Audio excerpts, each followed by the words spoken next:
and how you can connect your Ember Accounting Software to Stripe, HMRC, or even your bank to enable automated bank feeds. On left hand side there is a button called Manage, Add a connection, and here is 3 options. You can have personal banks, business banks, and tax. So if you want to connect to HMRC, this is a place where you need to go to connect to HMRC. When I click on it, it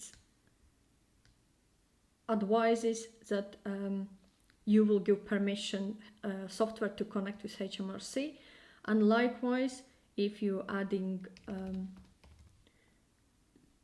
bank, it's the same.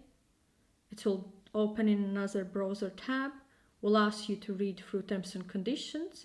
Once you allow, it will go to your connection, preferred bank, and etc.